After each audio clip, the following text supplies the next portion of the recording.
Welcome to your morning walk, a recap of the previous day's events in Braves country. Remember to follow us on Twitter for all updates. Braves 11, Mets 7. The weirdest number from Saturday night's game may have been the fact that Touki came to the plate 4 times and didn't start. But that will happen in a strange night where both starters combined for 5 total outs, there were 13 total walks, and the Braves scored runs of 4 different pitchers. The pitching matchup saw Jason Vargas, who seemingly every Mets fans wants to get rid of, facing Sean Newcomb. The Braves southpaw worked around a double and a walk to skate through the first, which was more than Vargas could do. Hitting leadoff with Ender Inciarte getting the day off, Ozzie Albies opened things with a base hit. After a walk at fly ball, Ronald Acuna Jr. got the scoring started with a base hit to plate his good buddy, Albies. Nick Markakis and Dansby Swanson both walked, the latter of which scoring Donaldson. Mets manager Mickey Callaway saw enough, removing Vargas for Corey Oswalt, and receiving an early trip to the showers after arguing balls and strikes during the pitching switch. Johan Camargo kept the rally going with a 2-run single to give the Braves a 4-run first. Usually that type of offensive effort settles young pitchers. It gives them something to work with. They don't have to be too fine and can just let loose, pounding the zone with strikes and letting their defense help them out.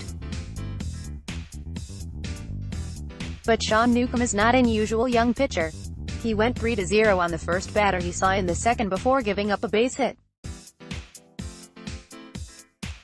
He then walked Kean Braxton, gave up a base hit to Lodem, and then surrendered a 2-run double.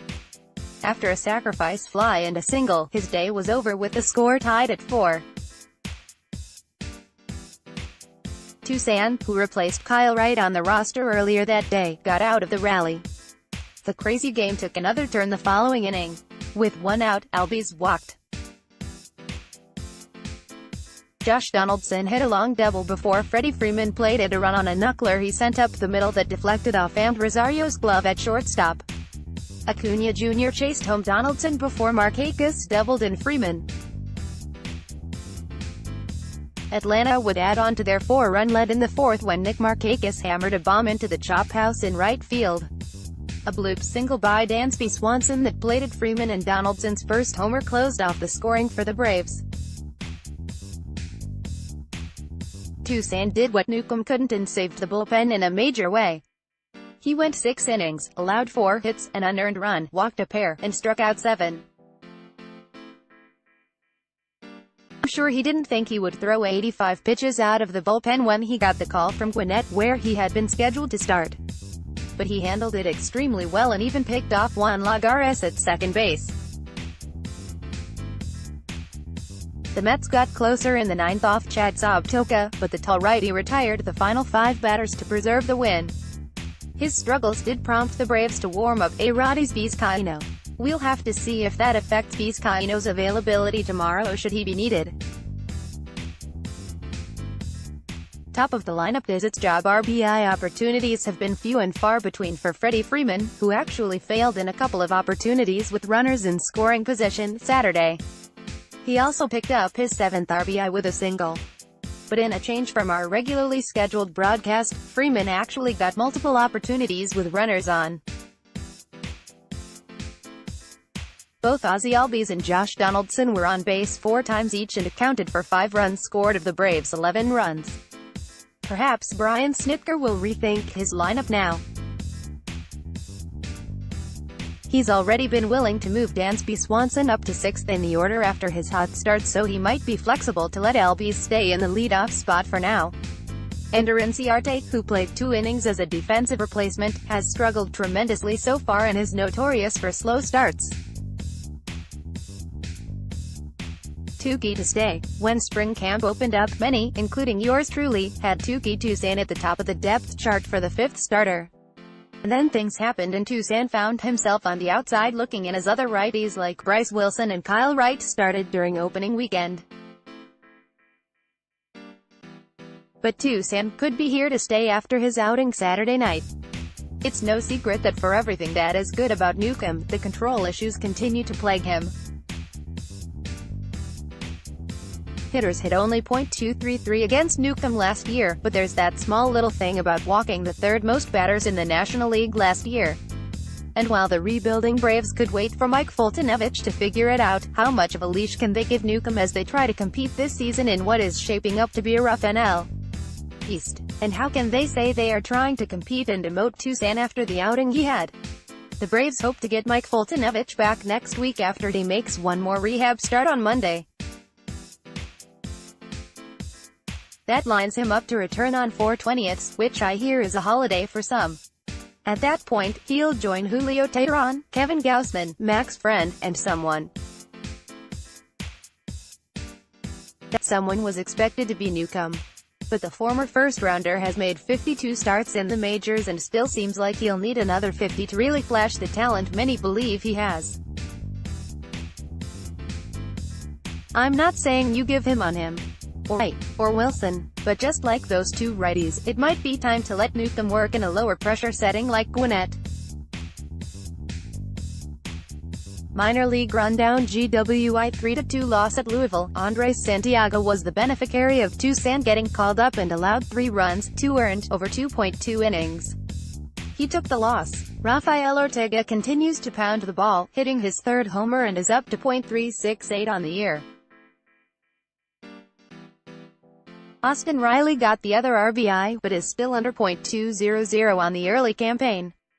Shane Carroll went 2 scoreless innings in relief, and relief prospect Jacob Webb, Ks 2 in a perfect frame. Miss vs. Mobile, postponed. Florida 11-1 loss at St. Lucie. While the big league Braves scored 11 on the Mets, their high counterparts returned the favor on the Braves affiliate. Keith Weissenberg took the brunt of the damage by allowing 5 runs, though John Kennedy found no Camelot in his 1 inning, giving up 3 runs.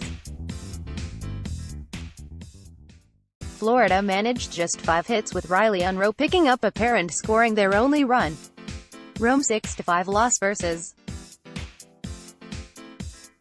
Greenville. Logan Brown had 3 hits, including a double, and Griffin Benson hit his 3rd homer, but a 5-run 4th, mostly again Trey Riley, sent Rome to another loss.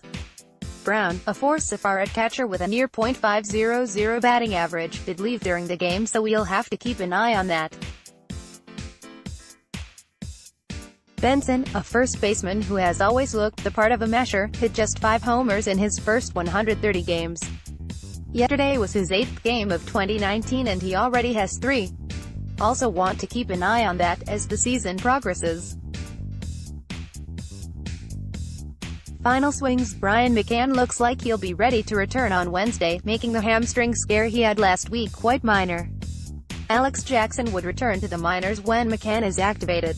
Jackson has earned rave reviews for his work to improve behind the plate. Hopefully, the legit power returns and he can put both his offensive potential and catching improvement together. Ronald Acuna Jr. has 5 consecutive multi-hit games, going 11 for 19.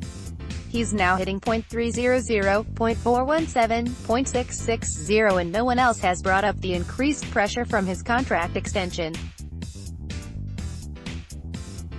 Saturday was Newcomb's shortest start of his major league career. The previous worst start came last July 3rd, when he gave up 3 hits, 2 homers, 5 runs, and walked 5 in 2.2 innings against the Yankees. Braves will look to escape their 4-game set with a sweep as they finish up their series against the Mets. It won't be easy. Jacob deGrom is going for New York. He gave up a half-dozen runs against the Twins last time out, but the Braves have only mustered a career .544 ops against him. In 111 innings over 17 starts, he has a 1.70 ERA against the Braves. He's also 6-5 against the Braves, which is shocking to think he has 5 losses against the Braves. Maybe the Mets offense will again take the night off as they have often done when deGrom faces the Braves.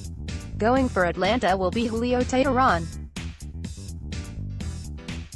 He was nearly unhittable last time except for one 6-run 5th. He was very hittable that inning.